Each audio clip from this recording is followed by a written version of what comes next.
CPM-നെ സംരക്ഷിച്ചുകൊണ്ടല്ല പറയുന്നത്, അദ്ദേഹത്തിന് സംരക്ഷിക്കേണ്ടത് മുകേഷിനെയാണ്. ശരി രാഹുൽ, ബാക്കിയുള്ളവർ കൊടുത്ത 1/3 സമയം മതി. 3 മിനിറ്റ് അല്ലേ?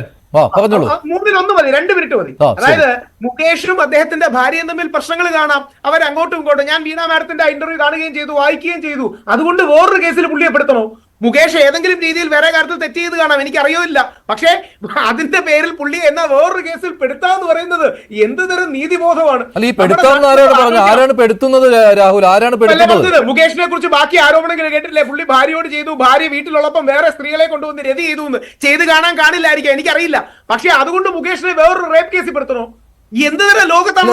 പെടുത്തുന്നതല്ലോ, അദ്ദേഹത്തിനെതിരെ പരാതി രഹസ്യമൊഴി വരുന്നു. ആരോപണം വന്നു, ആ ആരോപണം ഇപ്പോൾ ഒരു പരാതിയായി. ഇനിയും പരാതി അന്വേഷിച്ച് കണ്ടെത്ത് കോടതിയിൽ തെളിയിച്ച് കോടതി കുറ്റക്കാരനാക്കണം എന്നൊരു പ്രോസസ് അല്ലേ ഇന്ത്യ മഹാരാജ്യത്ത് നിലനിൽക്കുന്നത്? അതല്ലാതെ ഓൾറെഡി ആരോപണം വന്നുകൊണ്ട് പുള്ളി കുറ്റക്കാരനായോ? ഉമ്മൻചാണ്ടി സാറിനെ പറയുമ്പോൾ എന്തുകൊണ്ടാണ് നമുക്ക് കൊള്ളുന്നത്? എനിക്ക് 100% യോജിപ്പുണ്ട്. ഉമ്മൻചാണ്ടി സാർ നിരപരാധിയാണെന്ന്. അദ്ദേഹത്തിന്റെ മകൻ, എത്രയോ പേര്, KC സാർ അടക്കമുള്ള എത്രയോ പേർക്കെതിരെ ആരോപണം വന്നു. അവർ നിരപരാധികളും നിഷ്കളങ്കരുമാണെന്ന് എനിക്ക് 100% ബോധ്യമുണ്ട്. ഞാൻ അതുകൊണ്ടാണ് സരിതയുടെ കാര്യം വന്നപ്പോഴും ഇനി തിരിച്ച് ആരോപണം ഉന്നയിച്ചപ്പോഴും പിണറായി വിജയൻ സഖാവിന്റെ മകളെ അടക്കം അപകീർത്തിപ്പെടുത്തിയപ്പോഴും ഇത് ചെയ്യരുത്. നമ്മൾ രാഷ്ട്രീയക്കാരോ സാമൂഹിക പ്രവർത്തകരോ ഇത് ഇടപെട്ട് നിർത്തണം. കോൺഗ്രസിനെതിരെ ആരോപണം വരുമ്പോൾ CPM ആഘോഷിക്കും, CPM-നെതിരെ വരുമ്പോൾ കോൺഗ്രസ് BJP ആഘോഷിക്കും, BJP-ക്കെതിരെ വരുമ്പോൾ കോൺഗ്രസ് CPM ആഘോഷിക്കും. ഈ പരിപാടി നമ്മുടെ നിർത്തണം. ഈ സ്ത്രീകളുടെ ചുമലിൽ വെച്ച് നമ്മുടെ രാഷ്ട്രീയ പക തീർക്കാനുള്ളതല്ല. അത് സ്ത്രീകളോടുള്ള ഇഷ്ടമൊന്നുമല്ല. എതിർ പാർട്ടികൾക്ക് നനഞ്ഞെടുത്ത് കുഴിക്കാനുള്ള ടെൻഡൻസിയാണ്. അതായത് അവൻ അടികിട്ടുകയല്ലേ, പരമാവധി അടികിട്ടട്ടെ എന്നാണ്. രാഹുൽ, ഈ സംഭവം കൊണ്ടുവന്നത് പാർട്ടിക്കാരല്ല, അതുകൂടി താങ്കൾ ഓർക്കണം. ഒരു രാഷ്ട്രീയ വിരോധത്തിന്റെ പേരിൽ പാർട്ടിക്കാർ കൊണ്ടുവന്ന പ്രശ്നമല്ല ഇത്. മുകേഷ് മാത്രമല്ല ഇക്കാര്യത്തിലുള്ളത്, മറ്റ് നടന്മാരുമുണ്ട്, സാങ്കേതിക വിദഗ്ധരും പ്രമുഖ സംവിധായകരും ഒക്കെ ഉണ്ട്. അതാണ് ഞാൻ നേരത്തെ പറഞ്ഞത്.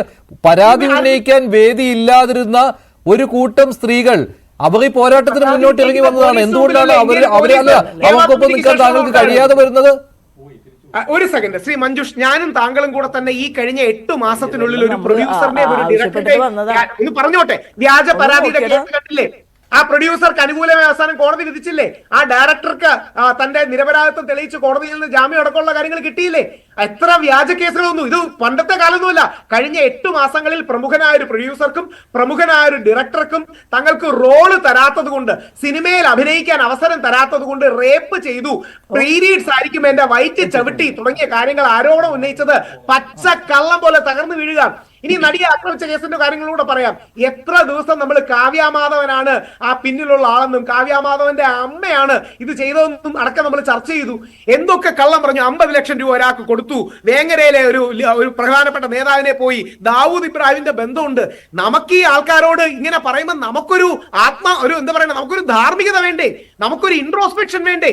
ആർക്കെതിരെയും പറഞ്ഞൂടെ? നാളെ രാഹുൽ ഈശ്വറിനെതിരെയോ ജോർജ് ജോസഫ് സാറിനെതിരെയോ മഞ്ജുഷിനെതിരെയോ ഏത് പുരുഷനെതിരെയോ വന്നാൽ നമ്മുടെ കരിയർ, നമ്മുടെ ശരി രാഹുൽ, അപ്പോൾ ഈ സിനിമാ ഫീൽഡിൽ നിന്ന് ഇത്തരം പരാതികൾ വരാൻ പാടില്ല. അങ്ങനെ പരാതി ഉള്ളവർ അത് സപ്രസ് ചെയ്ത് വെക്കുക.